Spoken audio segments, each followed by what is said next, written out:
শারদীয়ার শুভেচ্ছা রইল। কারণ মাননীয় মুখ্যমন্ত্রী মমতা বন্দ্যোপাধ্যায় প্রত্যেকটা আমাদের পুজো মণ্ডপকে অর্থ দিয়েছে যাতে আমরা সকলেই শান্তিপূর্ণভাবে আমরা উৎসব করতে পারি।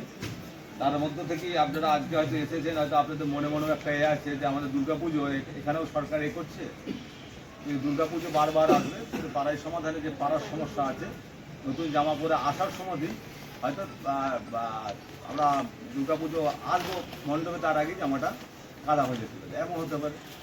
এই জায়গায় আগে হয়তো আরও ভালো হতো। তো আমরা চাইছি খুব তাড়াতাড়ি যাতে আপনাদের যেগুলো ধরাবেন সেগুলো যাতে আমাদের তাড়াতাড়ি কাজগুলো করা যায়।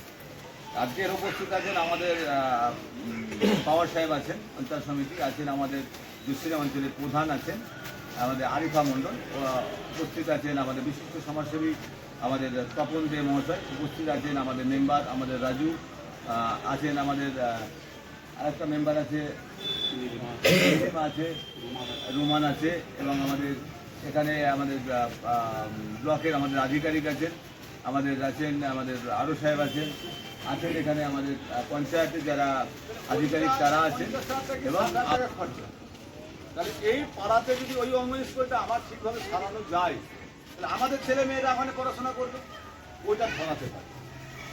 দেখা গেল যে কোনো জায়গায় আমার এখানে 50 বিঘে জমি আছে, এই 50 বিঘে জমি যখনই বৃষ্টি হয় তখনই এই ফসলগুলো আমাদের নষ্ট হয়ে যায়।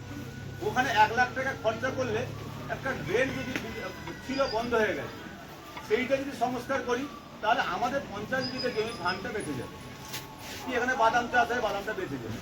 তাহলে এইটাও কিন্তু আমরা ধরাতে পারি। প্রাইমারি স্কুল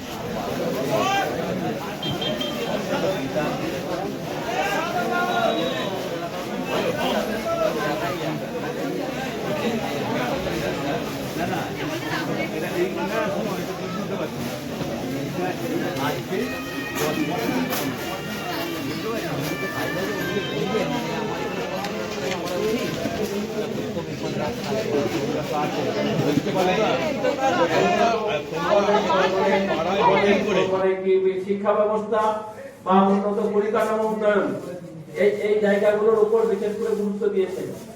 সেই জায়গাতে আজকে শহরের থেকে গ্রামের যাতে কোনো পার্থক্য না থাকে সেই জায়গাটা মাননীয় মুখ্যমন্ত্রী তৈরি করেছেন। আপনারা যদি একটু প্রেসিডেন্ট দেখবেন 2011 সালের আগে আমাদের এই যে জামালপুর বলুন বা আমাদের পশ্চিমবঙ্গের বলুন যে অবস্থা ছিল, আজকে 2025 সালে দাঁড়িয়ে আমাদের সেই জায়গায় রাস্তাঘাট, পানীয় জল এবং আমাদের হচ্ছে পয়ঃপ্রণালী ব্যবস্থা, শিক্ষা ব্যবস্থা, স্বাস্থ্য ব্যবস্থা, উন্নত কৃষি ব্যবস্থা আজকে তৈরি হয়েছে। আজকে আমরা যে জায়গায় আছি এই জায়গাটা কৃষি প্রধান এলাকা, কৃষির উন্নতির সাথে সাথে এলাকার শিক্ষা ব্যবস্থা এবং স্বাস্থ্য ব্যবস্থার উন্নতি হয়েছে, যোগাযোগ ব্যবস্থা উন্নত হয়েছে।